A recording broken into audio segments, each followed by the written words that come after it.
Gilbert, alors aujourd'hui tu vas nous parler de médecine chinoise bien sûr, d'une saison particulière parce qu'on voit toutes les 4 saisons sur chaque vidéo, donc cette vidéo est sur le thème de l'hiver et l'organe qui est attitré, c'est-à-dire le rein. Tu vas tout nous expliquer. Avec plaisir. Et nous dire aussi quelle est l'alimentation et puis tous les états émotionnels qui sont liés justement au rein et à cette saison de l'hiver. Mais bonjour Sylvain, bonjour à tous. Et je suis encore heureux d'être ici pour vous parler. Effectivement, on est en plein à l'hiver et c'est une saison qui est très importante comme toutes les autres saisons. À savoir qu'il y a 5 saisons en médecine chinoise. On a l'hiver qui sera suivi du printemps. Le printemps, ce sera le foie, l'organe qu'on verra avec. Ensuite, sera suivi de l'été, qui sera le cœur. Et ensuite, on a ce qu'on appelle l'été indien, qui sera la rate, l'élémentaire, mais on en parlera, on y reviendra dessus, parce qu'il y a tellement de choses à dire. Et l'automne, Gilbert.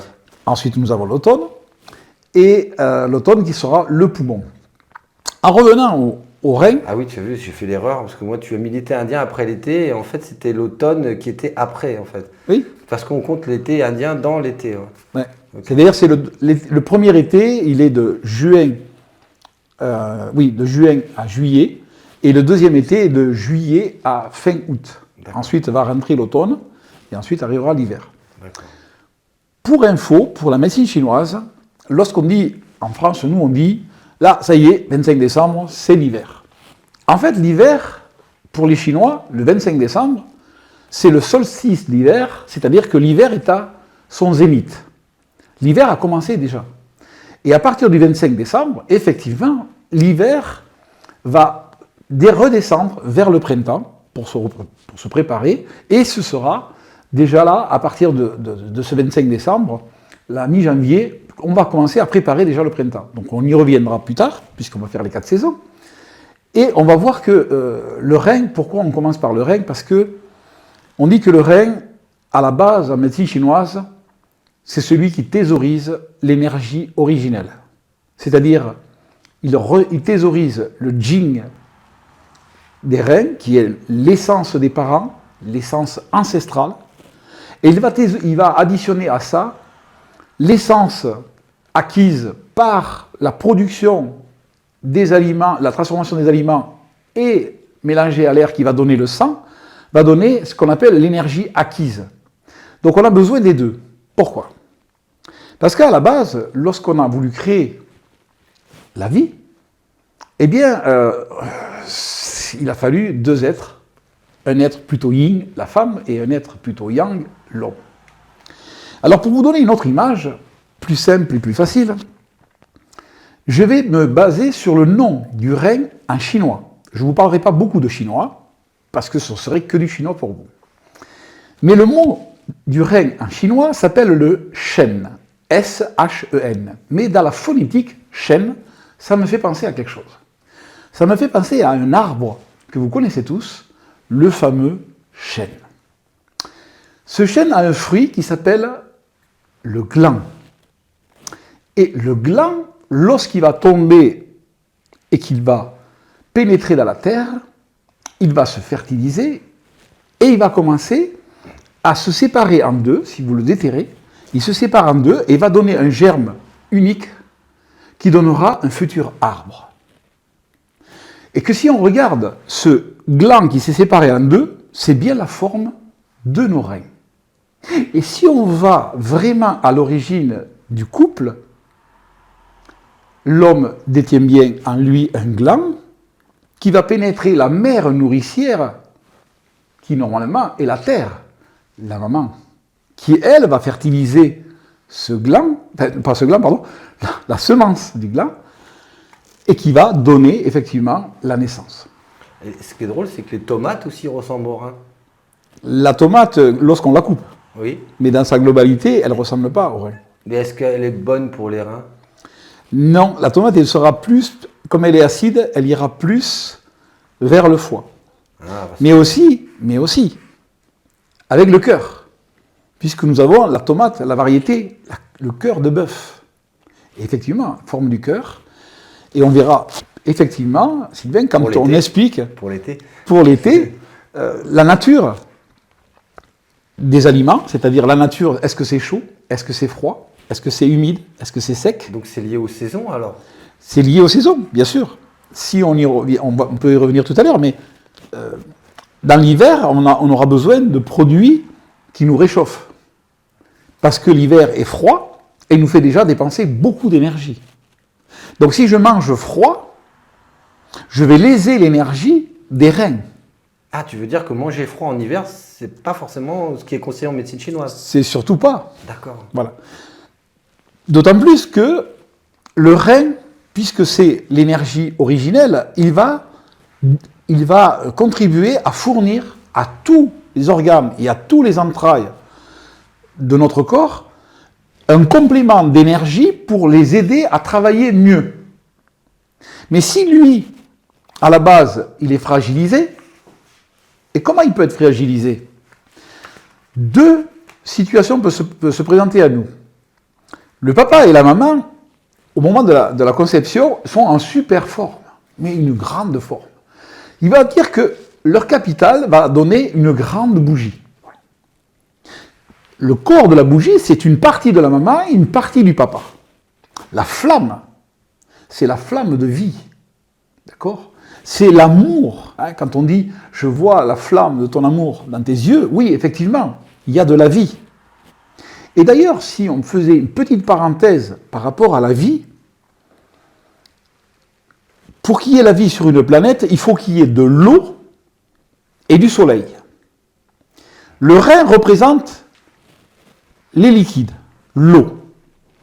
Et le cœur sera celui qui va représenter le soleil. Car le cœur, c'est la chaleur, le feu du cœur, le feu de l'amour. Comment ça fonctionne dans la nature? Ben, c'est très simple. Lorsque le soleil réchauffe l'eau, l'eau s'élève en vapeur. Le fait que ça s'élève en vapeur, c'est du yang. Ensuite, cette vapeur qui s'élève dans la nature va donner des nuages. Et ce nuage, la nuit, va se déposer sur la montagne, car la nuit, il fait froid, et cette eau en suspens va devenir de la neige. Le lendemain, le soleil va faire fondre cette neige. Et cette neige qui fond va raviner les minéraux et les ramène à la source. C'est ça le cycle de la vie. Pour qu'il y ait la vie, il faut qu'il y ait de l'eau, et surtout de l'eau, et de la chaleur. Aujourd'hui, on sait qu'il semblerait qu'il y ait un problème avec la chaleur. Ça, c'est une autre discussion. Donc je reviens à notre cœur, à notre rein, pardon. Si la bougie est grande, ça ne veut pas dire peut-être que je vais vivre très vieux. Car tous les jours, lorsque je suis né, je suis autonome. J'ai besoin de mettre de la cire pour entretenir cette bougie afin qu'elle ne s'use pas. Donc quelqu'un qui a une petite bougie, si elle entretient bien sa cire, peut vivre longtemps. Absolument, tu as tout compris. Ce n'est pas la taille de la bougie, mais c'est l'hygiène de vie qui va me permettre d'amener régulièrement l'essence nécessaire à la vie. C'est pour ça que des parents qui n'étaient pas en forme au moment de la conception, ben, ils ont pu donner une petite bougie. Mais c'est pas grave, c'est pas grave. Mais ça, il faudra toujours s'en rappeler. Et le rôle du thérapeute, c'est justement de prévoir et de rappeler une bonne hygiène de vie. Bien manger, mais aussi se reposer. Parce que si vous faites tourner en permanence l'organisme, et Dieu sait qu'aujourd'hui, on est dans un système qui nous a entraînés et qui nous a piégés tout seuls, et qui fait que plus personne ne respecte le cycle naturel. Ce que nous, on appelle en médecine chinoise le cycle nictéméral. C'est un fonctionnement de 2 heures en 2 heures où le poumon ouvre le bal. C'est-à-dire que le poumon, c'est le maître du qi, le maître de l'énergie. Pourquoi? Et parce que le premier mouvement à la vie, c'est la respiration. Et le dernier mouvement à la vie, c'est l'expire. Donc, c'est le poumon le maître du qi, le maître de l'énergie. C'est dans le poumon que va se faire le raffinage, le mélange de l'essence des aliments et le mélange de l'essence du ciel que je respire mais que je subis. car je ne peux pas le contrôler comme l'aliment que j'apporte à ma santé. Mais l'air que je respire, je le subis. De plus, il y a la météo qui va s'y mettre. Le froid et l'humidité en hiver. Alors vous comprenez bien que si je respire du froid et de l'humidité, et que par cas je rentre dans mon alimentation du froid parce que j'ai choisi de déjeuner le matin avec un yaourt qui sort du frigo, avec de la confiture qui est froide. Alors c'est quoi la meilleure alimentation pour le rein l'hiver du coup?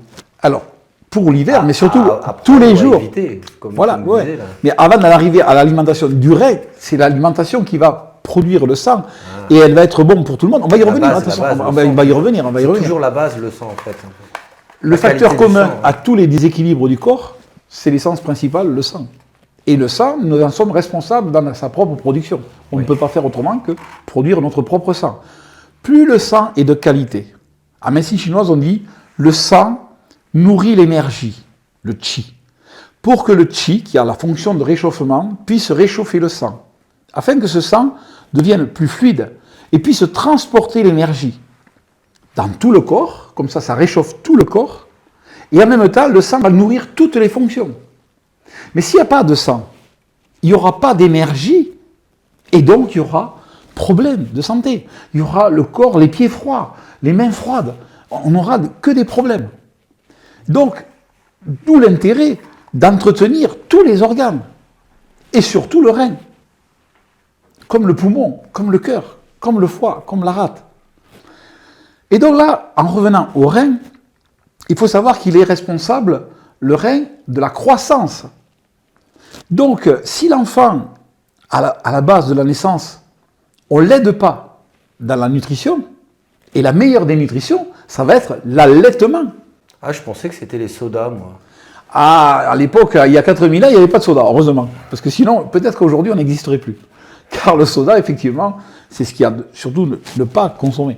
Il y a tout ce qu'il faut pour pouvoir... J'ai vu une étude qui disait que ça raccourcissait le temps de vie autant qu'un fumeur. Mais dans le soda, il y a... Quelqu'un qui ne fume pas, qui boit 2 sodas par jour, 20 ans en moins.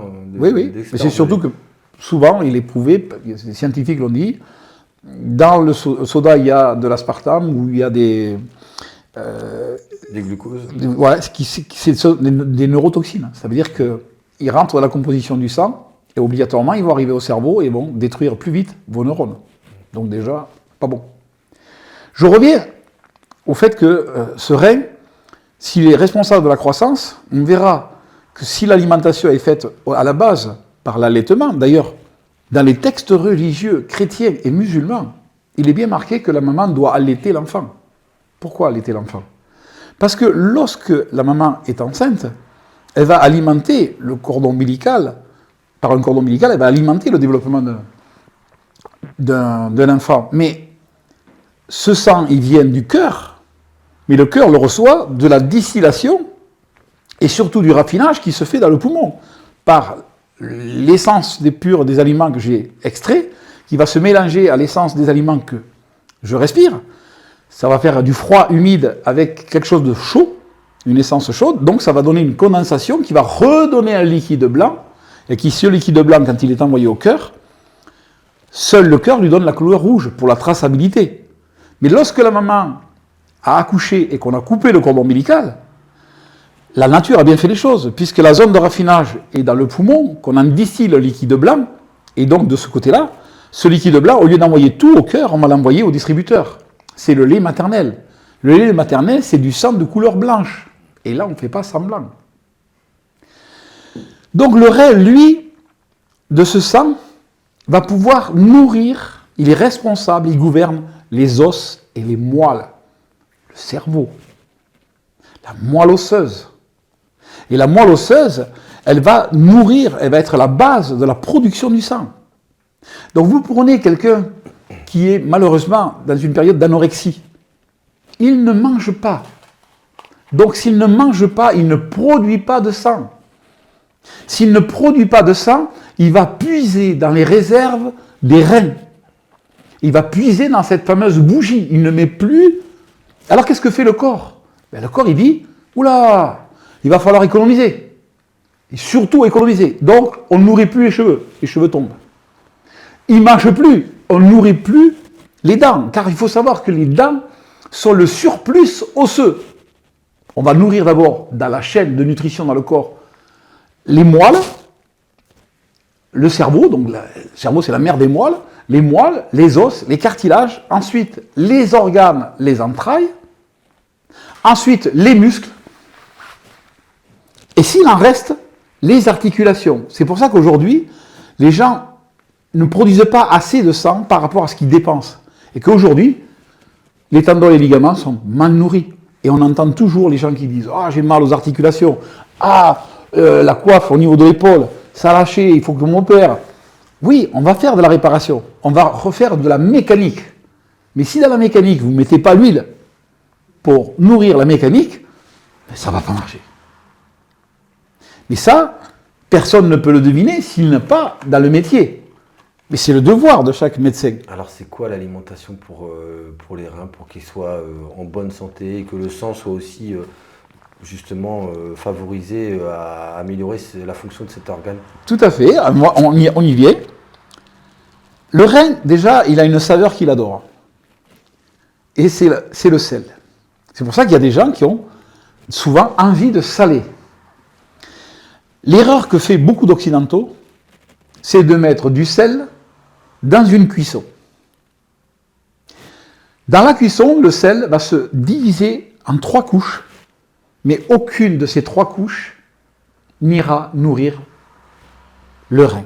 Car quand on dit la saveur salée nourrit le rein, c'est pour cela que les animaux de nature vont lécher les pierres de sel. Car là, ils apportent un complément pour les reins. Mais le sel ne fait pas du sang. Le sel ne fait que contribuer. Le meilleur des sels, pour parler du sel, c'est la fleur de sel. Qu'elle vienne de Guérande, de Camargue, de l'Himalaya, c'est la fleur de sel. Qu'est-ce que c'est la fleur de sel? C'est le plus pur du sel, c'est-à-dire tout ce qui est pur et léger et monte en surface. C'est pour ça que délicatement, on va le récupérer. Et tout ce qui est mauvais est très lourd et ça va au fond. C'est pour ça que du gros sel broyé, c'est pas ce qu'il y a de meilleur. Ensuite, la couleur. La couleur des reins, c'est le noir. Le noir représente la force. C'est pour ça que dans les arts martiaux, on dit il est ceinture noire. Ça veut dire que là déjà, il a un niveau de puissance et de force et d'agilité qui est marqué par cette couleur. Le noir absorbe tout. Ce qui fait que lorsque l'adversaire veut m'attaquer, j'ai déjà quelque chose qui absorbe l'agressivité qu'il a en lui. On pourrait s'habiller en blanc. Attention, en Chine, le blanc représente le deuil. Pas faire l'erreur. Le deuil, pourquoi? Parce que c'est la lumière, et c'est la lumière divine qui vous accueille. Ce n'est plus l'histoire de l'obscurité. Je reviens à la couleur, ça va connaître. Donc, on pourrait dire que le radis noir, très bon. Le radis noir. Et le radis noir, c'est excellent parce qu'à l'intérieur, il est blanc et au goût, il est presque piquant. Et le piquant, c'est la saveur du poumon. Et dans les 5 éléments, le poumon est la mère du rein. Et la mère du rein est blanche. Donc, c'est du blanc qu'est partie la peau noire. C'est-à-dire la mère et le fils. En mangeant du radis noir, vous nourrissez l'enfant et la mère. Donc, vous allez le rentrer dans un bouillon. Et un bouillon qui est très intéressant, c'est ce qu'on appelle le bouillon d'os. Puisque le rein gère les os et les moelles, le fait de faire un bouillon d'os, alors très simple, vous allez chez le boucher, soit vous prenez de l'os de bœuf, tout simplement, que vous allez mettre à cuire. Mais ça va être long la cuisson. Très doux, mais très long. Et on mettra les légumes et tout qu'1 heure avant la fin de la cuisson. De façon à ce qu'après, quand on va recueillir ce bouillon, cet os, toute la moelle a diffusé. Et après, ça va faire une forme de gélatine. Mais j'invite les gens à aller voir, parce qu'il y a plein de vidéos sur la soupe des os, qui est très facile à faire. On peut le faire aussi avec des morceaux de poulet, hein, des ailes de poulet, des cuisses de poulet, le canard aussi, puisque nous sommes dans la région du canard ici. Mais avec l'os à moelle, vous pouvez aussi récupérer la moelle après, qui est dans l'os, vous la tartinez sur du pain, s'il y a possibilité de trouver du pain à la farine d'orge, parce que l'orge soigne les 5 organes. Et là, je fais griller un tout petit peu ce pain, et je mets la moelle, et bien sûr, par-dessus, je mets de la fleur de sel. Je vais nourrir à 100% le rein. Les aubergines, vu qu'elles sont noires, c'est bon aussi pour Alors, l'aubergine n'est pas de la saison de l'hiver. Ouais. Parce qu'en fait, ce qui va nourrir le rein, ce sont des aliments chauds. Puisque le rein craint le froid. Il vit. Le pire, il travaille en hiver, il a besoin de beaucoup d'énergie, sauf que le froid me fait perdre en plus de l'énergie. Donc si je mange du froid, je ne porte pas d'énergie, et en plus j'en dépense, parce que lui, il doit fournir de l'énergie à tout le monde, à tous les organes, à tous les entrailles. Donc le but, c'est de prendre un animal qui est de base un animal chaud. Quel est l'animal le plus chaud? C'est le mouton. Puisque le mouton, il est capable de vivre à haute altitude, et il a une laine qui le protège. Par rapport au canard, qui lui peut résister au froid. Mais le canard, il y a un piège, c'est que le canard, lui, il a des plumes. Donc les plumes sont imperméables. Et quand vous êtes face au soleil, le mouton, lui, il peut transpirer, et la laine retient la transpiration, ce qui va faire la régulation de la température du mouton malgré la chaleur. Mais le canard, il n'a pas de fermeture éclair pour enlever toutes les plumes. Ce qui fait que le canard, c'est une viande froide. Alors bien sûr, on peut en manger l'hiver en mettant des épices qui, eux, vont réchauffer et rééquilibrer. Parce que le canard, c'est très bon. Voilà. Donc, on peut manger de l'agneau. On peut manger un légume qui est bien, c'est le poireau. Alors, le poireau, il a un super avantage. Si vous arrivez, puisque c'est l'hiver, et que vous rentrez à la maison, ça y est, vous avez pris froid, vous commencez à grelotter, ça ne va pas. Première chose à faire, une casserole, de l'eau, pour une personne. Je dis bien pour une personne. Un poireau, d'accord? Alors, si je veux toute l'énergie du poireau, au lieu de faire comme le français qui, lui, va le couper en tranches, c'est dire que le poireau, il pousse de bas en haut. Donc, toute l'énergie vient de bas en haut. Si je tranche, je coupe cette énergie. Alors, qu'est-ce que je fais? Je fais des tagliatelles. Je vais le couper tout en long. D'accord. Je fais bouillir l'eau, je mets dans l'eau froide le poireau, je mets 2-3 tranches de gingembre, car le gingembre c'est très chaud. En plus, le gingembre c'est un anti-poison. On ne sait jamais s'il y a un truc qui traîne. Ça va me permettre au niveau digestif de ne pas avoir la gastro. Je peux monter ça à ébullition, je peux même rajouter un peu de cannelle. La cannelle c'est très chaud. Et là, je bois ça et je vais me coucher.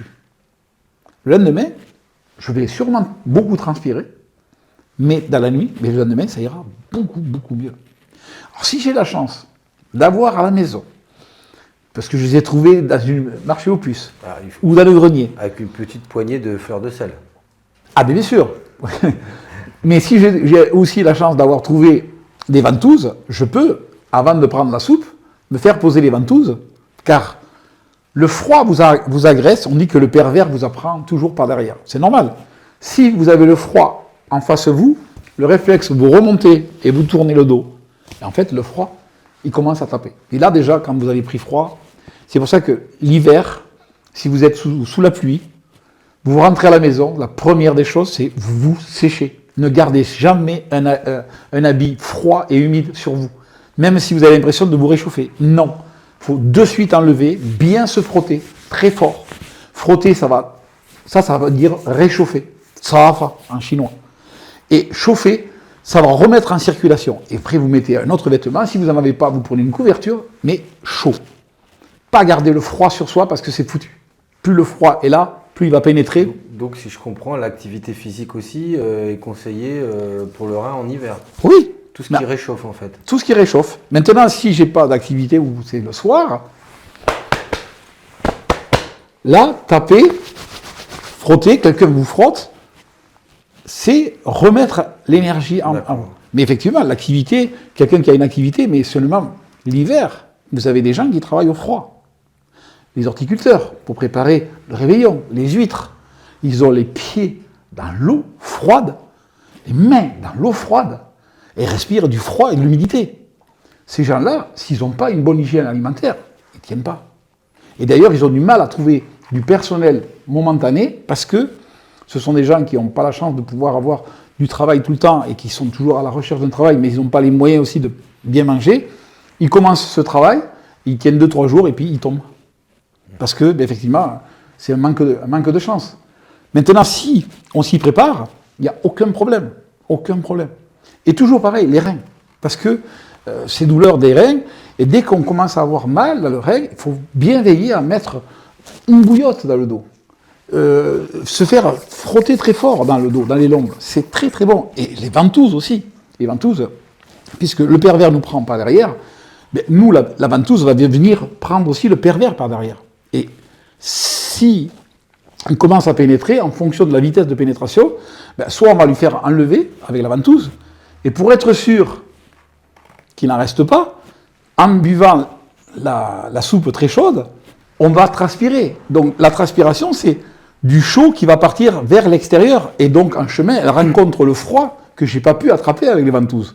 Du coup, je me suis libéré, et le lendemain matin, je suis bien. Et il y a des horaires pour l'alimentation ou le sommeil qui sont liés à cette saison d'hiver et du rein. Disons que sur toute l'année, il vaut mieux respecter, quand on peut, par rapport au travail qu'on a, les heures à laquelle on doit manger. C'est-à-dire le matin, on va dire que sur les coups de 7 heures, ce serait le top. Ensuite, le midi, pour respecter l'heure du midi ou autour du midi. Et ensuite, le soir, c'est surtout le soir que l'occidental a des défauts, c'est à 18h. 18h, il ne faut pas aller plus loin. Parce que de midi à 18h, il y a quand même 6 heures et qui se sont écoulées. Et donc, du coup, plus vous allez manger tard, le problème, c'est que plus la marmite reste pleine et plus vous tardez dans le temps, après, vous allez vous coucher avec une marmite à moitié pleine. Oui, il faut la distiller. Et donc, le fait que vous allez vous coucher, c'est comme si vous cuisiniez. Vous êtes dans une cuisine avec une marmite à l'horizontale. Ça va être un sacré bazar dans la cuisine. Ouais. Donc des problèmes le lendemain matin, haleine forte, acidité, enfin tout ce qui peut se présenter chez les gens. Remontée gastrique, des choses comme ça. Alors donc le rein, bien comprendre que aussi dans le système urinaire, il peut y avoir des complications, autant chez les femmes que chez les hommes. Un petit conseil, parce qu'on y reviendra sur d'autres modules qu'on fera ensemble, sûrement si les gens ont des questions plus précises. Par exemple, pour ne serait-ce que les problèmes de cystite, surtout chez les femmes, ça peut venir soit de bactéries, soit ça peut venir de l'émotionnel, puisqu'on va parler aussi de l'émotionnel, de la peur, oui. De la peur, ou de la colère, qui peut provoquer une forme de chaleur et de feu à l'interne, qui va se répercuter sur les liquides qui vont passer par le rein et par la vessie. Donc pour pallier à ça, en toute sécurité, sans aucun effet secondaire, en attendant de voir le médecin, buvez du thym frais, que vous avez dans le jardin ou dans un pot, avec des feuilles de menthe. Bien sûr, vous le buvez infusé, chaud, parce que le chaud, il faut qu'il se mélange avec le chaud pour après le refroidir, car le thym c'est froid et la menthe c'est froid. C'est pour ça aussi que les gens qui déjeunent le matin avec du thé, ne déjeunez pas avec du thé vert. Parce que le thé vert, c'est froid. Donc, vous pensez vous réchauffer, mais en fait, vous refroidissez plus. Et c'est ça qui est insidieux, parce que je bois du thé vert et j'ai toujours froid. Pourtant, je le bois chaud. Ben oui, c'est quelque chose qui refroidit. Mais ça, les gens ne peuvent pas le savoir si on n'a pas étudié la pharmacopée, l'étude des plantes en médecine chinoise. On trouve aussi le thé noir qui est peut-être plus conseillé alors du coup. Oui, le thé noir, le thé blanc, et on retrouve le thé rouge aussi. On retrouve donc la couleur noire que tu nous disais tout à l'heure. Voilà, tout à fait. Bien retenu, bon élève. Parce que effectivement, le noir va revenir acquis de droit. Le rouge, le thé rouge, il ira au cœur, d'accord, et le thé blanc au poumon. Donc, dans le thé, il y a beaucoup de choses à dire aussi, c'est bien, mais c'est génial, quoi, parce qu'on découvre à chaque fois plein de choses. Plein de variantes. La peur à ne pas confondre avec la frayeur. Donc, Ou aussi le sentiment d'insécurité aussi peut être, pour certaines femmes, déclencheur d'endométriose, adénomiose, de cystite, de problèmes au niveau des gonades. Pour l'histoire des cystites, en médecine chinoise, ce sera plus un état de colère. La colère, c'est le foie. Pourquoi? Parce que le foie, c'est l'élément bois.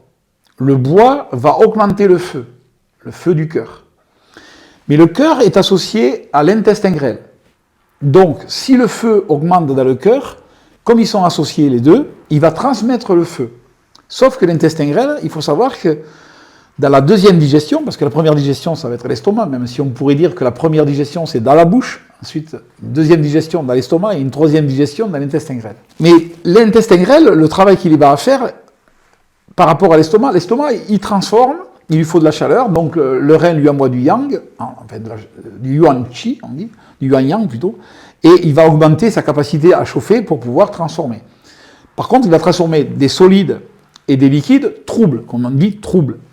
Ça va passer, ensuite, là il va en extraire des gènes qui vont être envoyés à la rate et qui va l'envoyer au poumon, qui lui, le poumon, va le diffuser sur la peau, qui va donner la défense, le wei qi.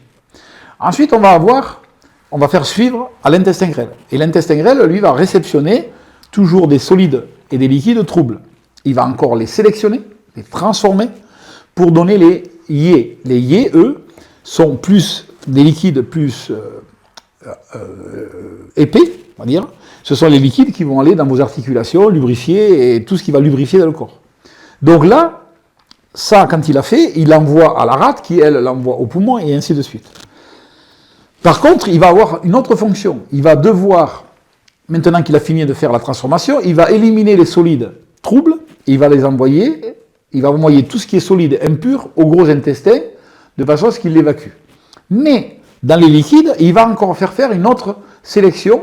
Donc ces liquides troubles qui lui restent, il les envoie au rein et à la vessie. Le rein va les transformer pour en extraire un liquide principal qui est la sueur qui est le liquide du cœur. Pourquoi? Parce que plus je monte en chauffe, plus il faut y ait un liquide qui refroidisse, comme dans la voiture. D'accord? Et tout ce qui est impur de ces liquides sera stocké par la vessie. Donc tout ça, ça se fait encore. Ce qui veut dire que s'il y a de la chaleur qui arrive par le cœur, via l'intestin grêle, via les reins, obligatoirement, il va y avoir trop de chauffe et ça va donner une sensation de brûlure ou de mal-être au niveau du moment d'aller uriner.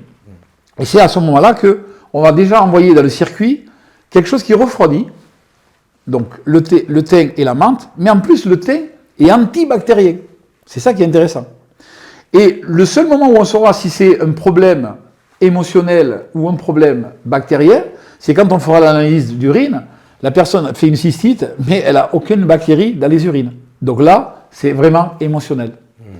Et donc, si je reviens à la peur, par contre, elle va bloquer le rein. C'est-à-dire qu'elle va le neutraliser.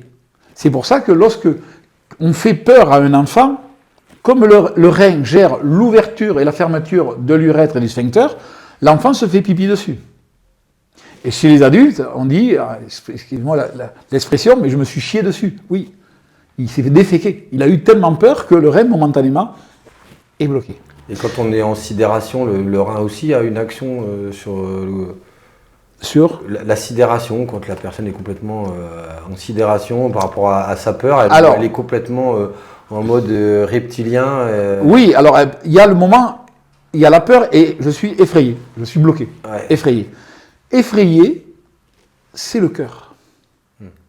C'est pas le rein, c'est le cœur. La vraie peur, parce que la peur, elle nous est nécessaire, c'est elle qui va nous mettre en prévention.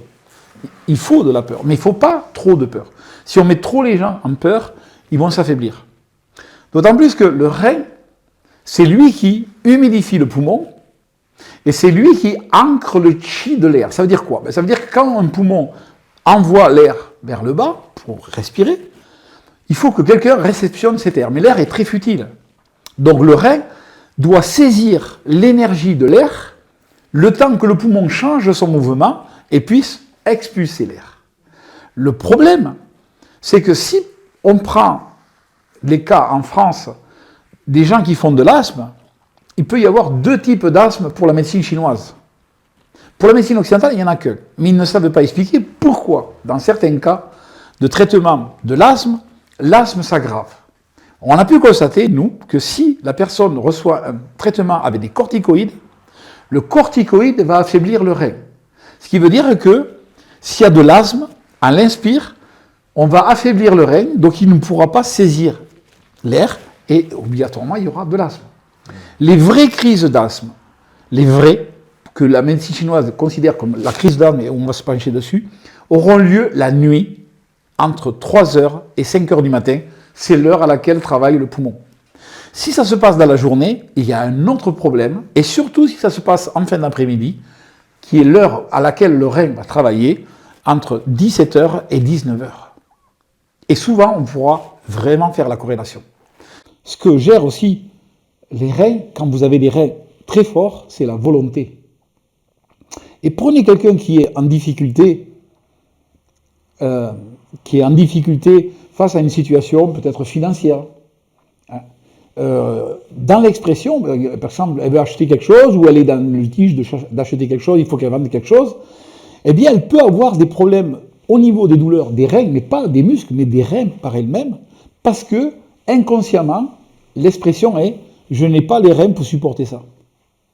Ça peut être aussi le cas avec un travail de nuit. Si on travaille entre 3h et 5h du matin, on n'a pas le temps de laisser le corps se reposer à cette heure-là. Disons que les gens qui vont faire les 3-8 sont dans des situations très délicates parce qu'ils sont toujours en train de changer le cycle nictéméral. Maintenant, quelqu'un qui fait tout le temps les mêmes heures la nuit, il va travailler à l'envers de nous, mais on va mettre un cycle nictéméral à l'envers. C'est-à-dire que les organes travailleront selon le décalage horaire. C'est pour ça que si on va dans un pays où il y a un décalage de 6 heures de temps, on dit qu'il faut un jour pour 1 heure de décalage horaire. Donc il faudra 6 jours pour pouvoir récupérer et retrouver un cycle normal, quel que soit le décalage horaire. Ouais, c'est pas l'histoire de 2 heures en France et 1 heure en France. Non, c'est surtout le décalage là-dessus. Mais bien sûr que ça a une incidence. Si on peut avoir le cycle normal, mais aujourd'hui, pour qu'on n'ait pas le cycle normal, on fait tout pour qu'on vous amène très tard dans la nuit avec les ordinateurs, les téléphones, enfin tout ce qu'on veut, qui effectivement vont jouer sur vos yeux. Les yeux, c'est le foie. Le foie, il a un travail très très important entre 1h et 3h du matin. Il doit purifier le sang. Mais si on ne lui donne pas les moyens, c'est-à-dire on regarde quelque chose, on fait la fête, on fait tout sauf de dormir, effectivement, à la longue, ça va se compliquer. Voilà. Pour conclure sur le rein,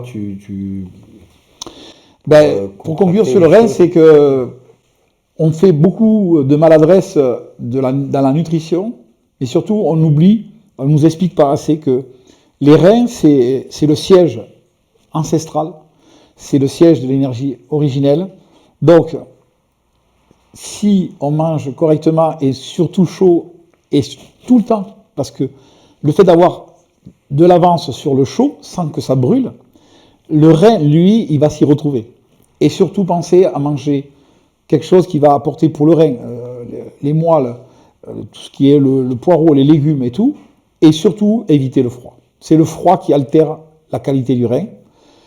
Et n'oubliez pas que le rein, comme il nourrit les moelles, si vous pensez tout le temps, vous ne faites pas des pauses le soir, en vous couchant, c'est-à-dire arrêtez le téléphone, arrêtez la télévision, reposez l'esprit, reposer la pensée. Il faut savoir que dans le corps, on a aussi un autre terme, le chêne, ce qui s'appelle la pensée organisatrice, qui prend racine dans les reins et qui vit dans le cœur. Et donc va gérer nos émotions, mais aussi va gérer notre vie et notre volonté de vivre. Notre volonté de vivre. Donc, tous les organes ont leur importance, tous, mais celui-là, entre autres aussi. Parce que la moelle, c'est aussi le système immunitaire, c'est aussi c'est tout. Les lymphocytes, c'est toutes les maladies qui peuvent se produire, l'ostéoporose. Et donc ce n'est pas le fromage qui remonte l'ostéoporose. Le fromage, c'est du froid et de l'humidité. Même si je suis un gourmand et que j'aime le fromage, je vous conseille de manger un plateau de fromage 1 fois par mois pour les grands mangeurs de fromage avec un bon vin rouge, mais c'est tout. Voilà. Et d'ailleurs, une belle recette, un bon brie ou un camembert, vous le coupez sur la tranche, vous l'ouvrez, vous râpez de la truffe qui est très riche pour le corps, vous remettez dessus 24 heures, vous attendez, et après déguster avec un bon vin rouge, comme vous le voulez. Évitez les vins blancs, évitez les rosés, ils sont trop acides. Et interdit pour les mineurs. Hein. Voilà. Et puis, pour le réveillon, c'est une idée. Voilà.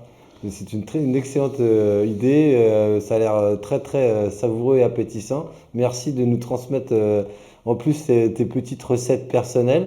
Merci de vous abonner, merci de liker et de partager nos vidéos. Merci Gilbert pour cette explication contractée sur les reins en médecine chinoise. Merci. En hiver. Ouais, en hiver. Merci Gilbert. Avec plaisir, merci à vous bientôt. tous. Et à bientôt.